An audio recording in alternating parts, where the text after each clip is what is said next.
G'day guys, it's Chris here, the Ultimate Recycler. Welcome back to the Emergency Storage Shed. We're up to episode 170, and in this episode I want to finish this middle shelf. Now we had a bit of a scan along here last week, and we decided I decided, you didn't, you just watched. I decided I was going to keep a couple of things, but I am going to be tough and let go of a few things. So we'll have some interesting stuff to test and sell today.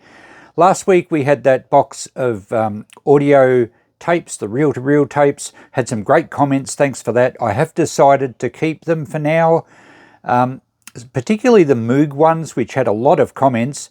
Apparently Moog had a range of synthesizers, and it's kind of, I think, 60s era and onwards electronic music. Some like it, some don't. I got that impression. I'm really keen to have a listen to it, so we will at some stage get that Akai reel-to-reel player going, and we'll actually play some and see what it sounds like. Anyway, back to the job at hand. Let's have a look at this shelf and work out what we're going to do. Okay, let's film from this end. We're not looking into the light, and you should get better vision. I've spread things out a bit, so we'll go down this end and then I'll back up. I've decided, well, I mentioned last week, I'm going to keep the basic computer monitor and the keyboard just for testing purposes. I like my Makita tools, so I'm going to hang on to that one. It is an orbital sander. I'm going to hang on to the Stanley plane. It's virtually brand new in the box. I'm going to do a restoration on the Philips at some stage soon. It just needs belts, I think, according to the sticker I wrote here, and the remote needs a clean apparently. So I'll try and get to that shortly. I don't want to shove it aside. I know I collect boomboxes. This is a bit more recent. I think I'm going to cull my collection of boomboxes just to ones with cassettes and not the CDs. So that might be the cutoff area for what I collect. I don't really have time to do repairs on them yet, but we might try and squeeze that one in because you're getting a lot of unboxings lately and you're not getting many repairs. This setup here, well, I've moved, I spread the other stuff around so we can see this better. I'm going to sell this GMC Lenisher and sander. I don't really need it at the moment, and when I do need one, I think I'll get a better one than that. GMC was a budget brand. It was kind of the first wave of tools made in China to flood the hardware stores. It probably works quite fine. I'll give it a clean up and a test, and we will sell that. Oh, hello, Coco's come to see me. Hello, Coco. Say hi to everyone. Or not, just have a nap. That's fine. I didn't realise there was another little gadget on top. This is a Makita handheld belt sander, and I'm going to hang on to that as well. As I said, I like my Makita tools. It's a pretty good quality unit that may well be useful down the track, so we'll put that aside. The rest of this shelf is all to go. I'm going to be tough.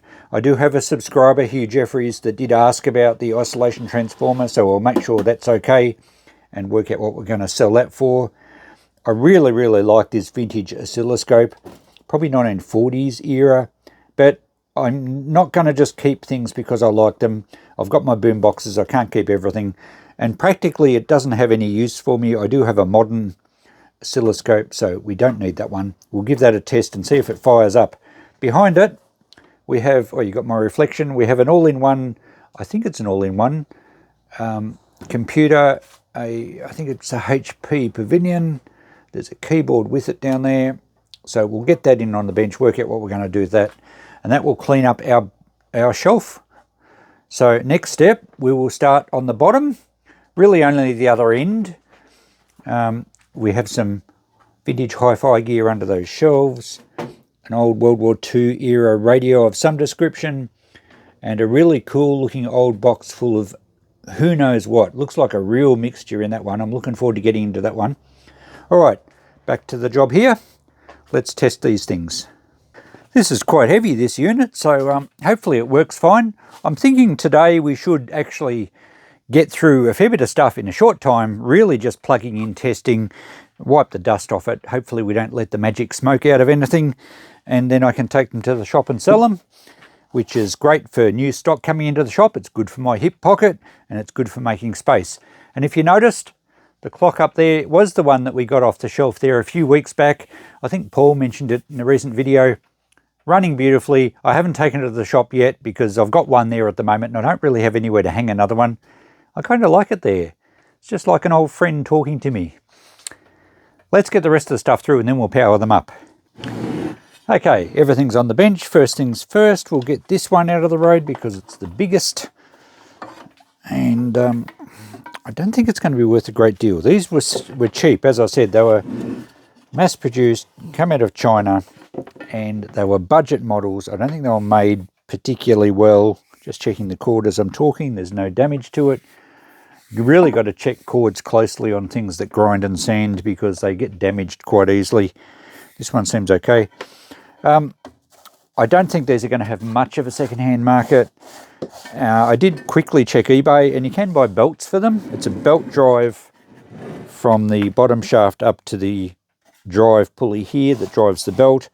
But just moving that and holding this, I can feel there's quite a difference when one moves and the other doesn't. So whether the belt's got an issue, it might be a notched belt, there might be a pulley loose, I'm not sure.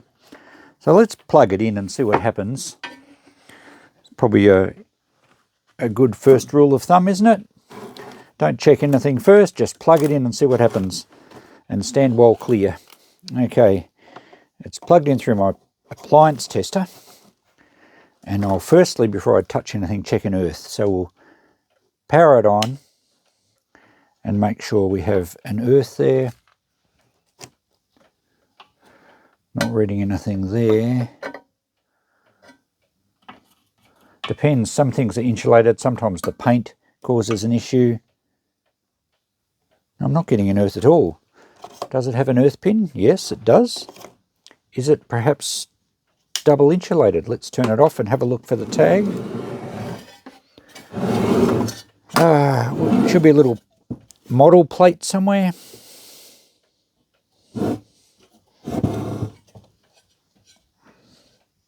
I can't see one.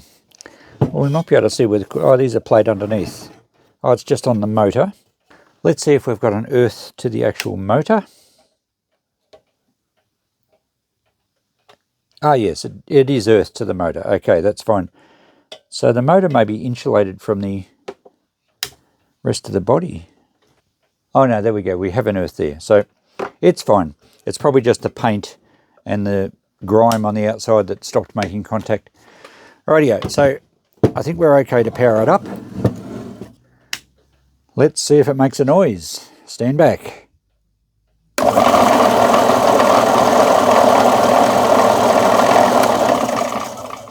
Well, it works, but I'm thinking the belt's probably not very good.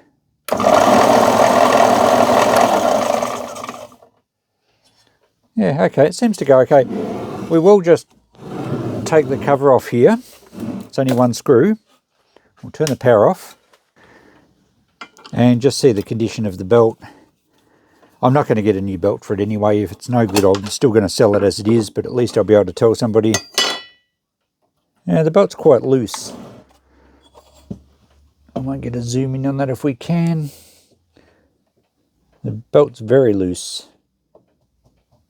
So there, if I zoom in there, you can see the reason for the slop. It's just because the belt's a bit tight. It is a notched belt.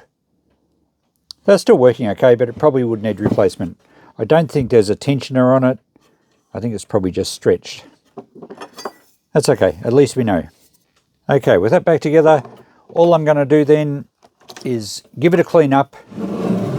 Just wipe the dust off it so it's a bit more presentable. And we'll put it in the shop, and I think I'll put $50 on it. I'm pretty sure someone will grab it quickly for that. If any of you guys are interested, I won't be able to post it. It's too heavy.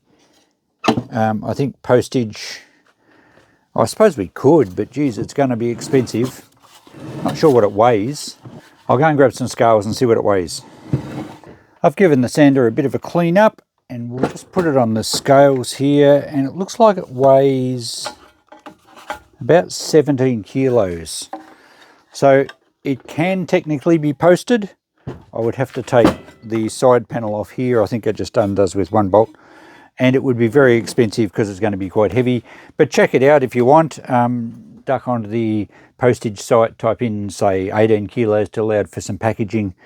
But I don't know if it's worth it. So anyway, that's where we're at. I'm going to put it in the shop if I don't have any takers from the video. And I'll be having $50 on it. Okay, next. Let's check the isolation transformer. Okay, this is a homemade project and quite a vintage one.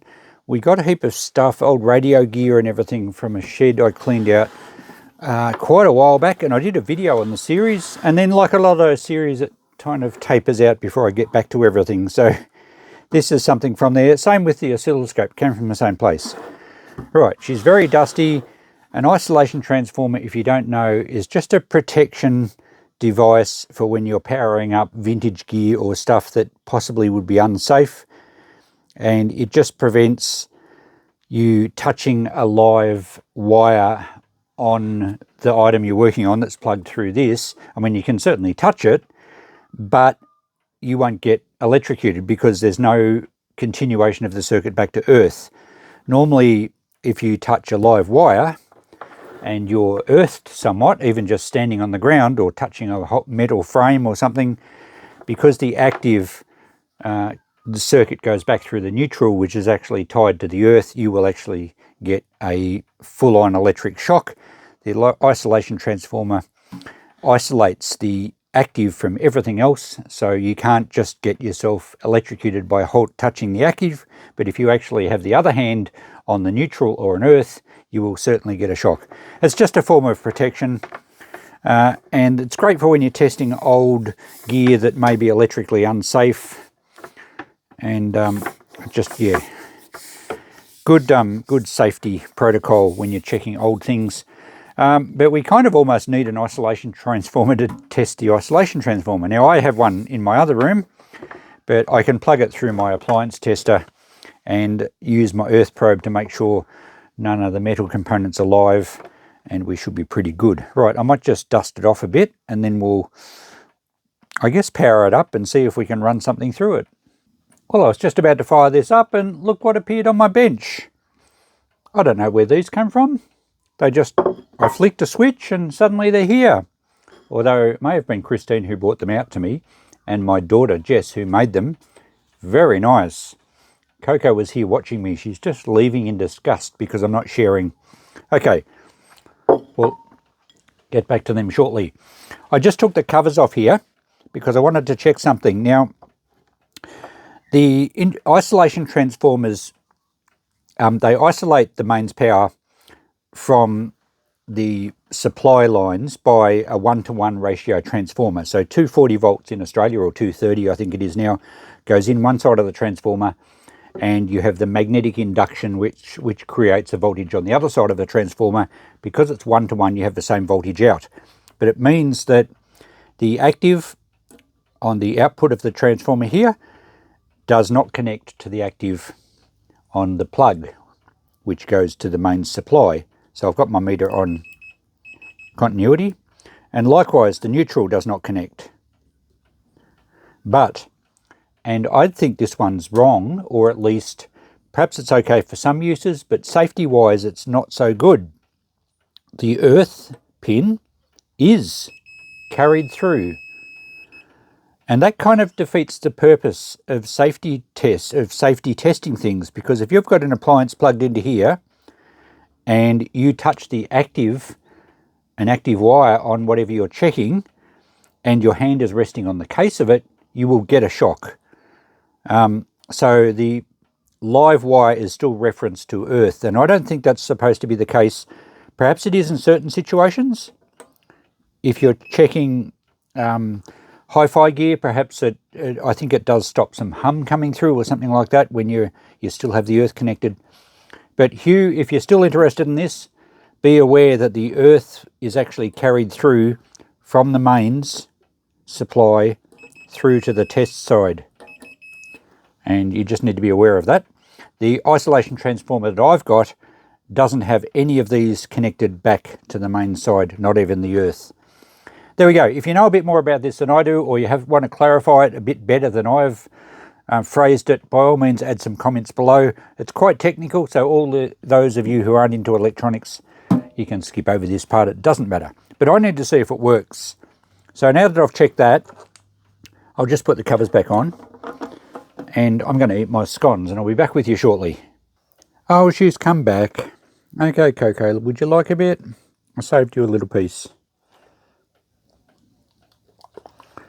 Good girl. Is that nice? All gone, no more. Okay, let's power this up. Put the plug into the appliance tester, turn it on. We have an indicator lamp on. Make sure we've got the earth back to the, yep, the earth's connected back to the mains. There is a switch on the back. I think that's just on off. It is too. Alright, so let's put that off. And I've got a little lamp here that we can just test that power's getting through. As long as power's getting through, that means the transformer's okay. And there's not much else in these. So let's see if our lamp comes on. There we go. So it works fine. We'll check the other side.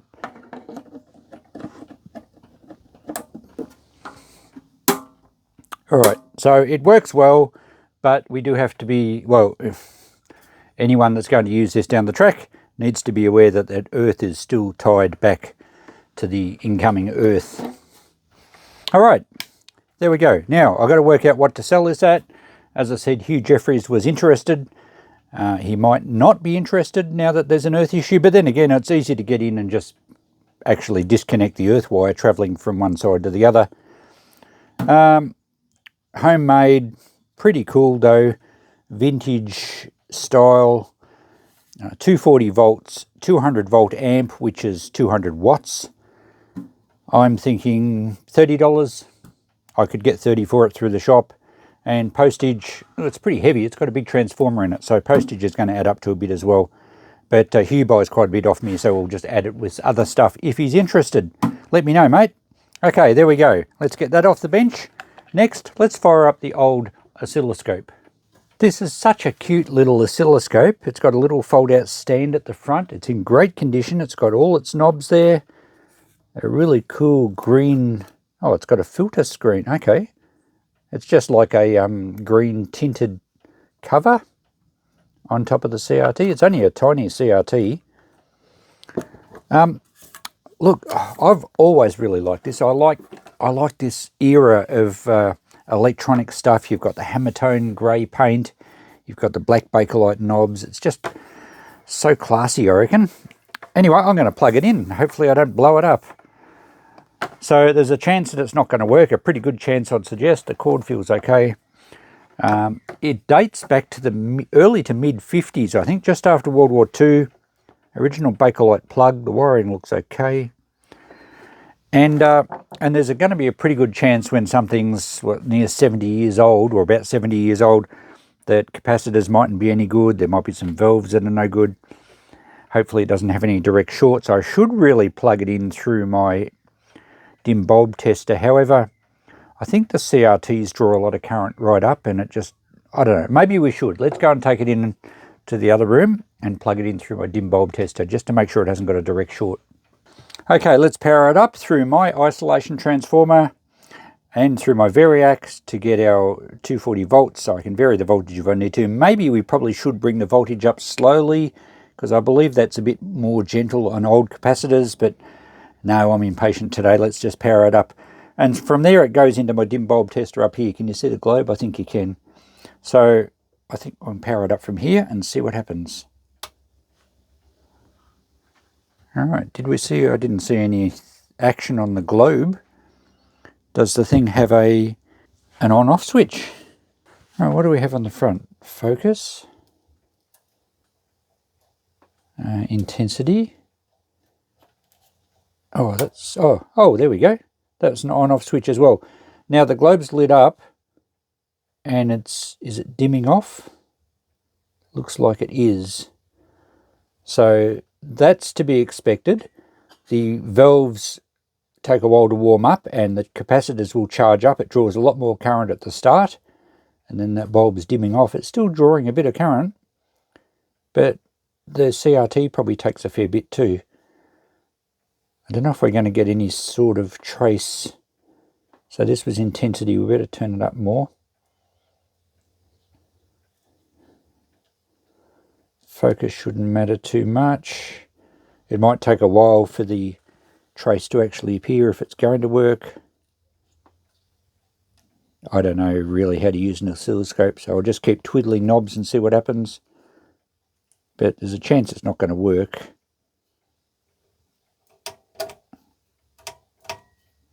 Not seeing anything on the screen so far.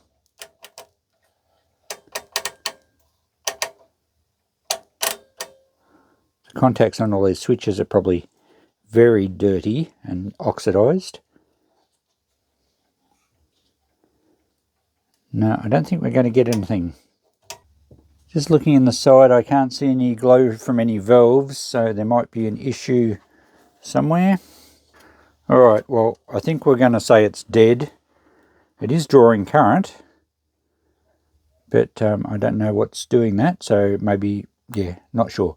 I'm just going to sell it as is, but it possibly, well, I'm sure it could be fixed, and it would be a good unit to fix up because cosmetically it's great. I'd love to restore it myself, but I've got so many other projects. I have to be tough on some of these things.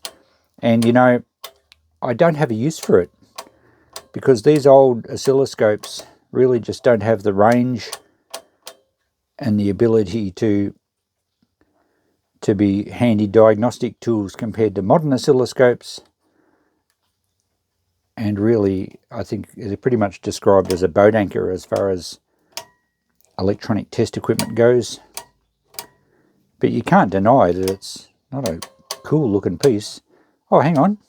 I'm getting a pulse when I'm doing that. Very faint.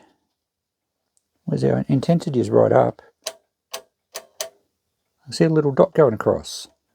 I'll have a fiddle and I'll get back to you shortly. Okay, well that's the best I can do. I can get a bit of a pulse and I can change its position. I can't get it any brighter, and for some reason it's only half the screen. And the other knobs do make a difference. It's dropped it to the bottom of the screen. So, and then it vanishes. So the CRT appears to work. The focus is as good as we get because I think if we turn it around it kind of goes blurry. And the intensity is right up. So there we go. There is life, but not much. Just a faint pulse. I've cleaned it up a little bit, just dusted it off, and you know, the more I play with it, the more I want to keep it. So I'm going to put $200 on it, as it's kind of almost alive. It might need some capacitors, it might need some resistors replaced, maybe some valves are down a bit, but it does in essence work. The power supply part works, the CRT works.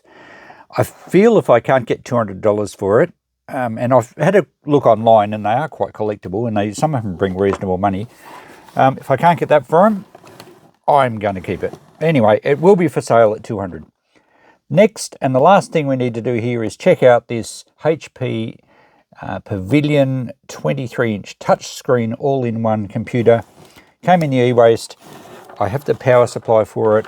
You may have noticed I had a keyboard. I think it's the original one, and a mouse. So I guess we need to see if it works.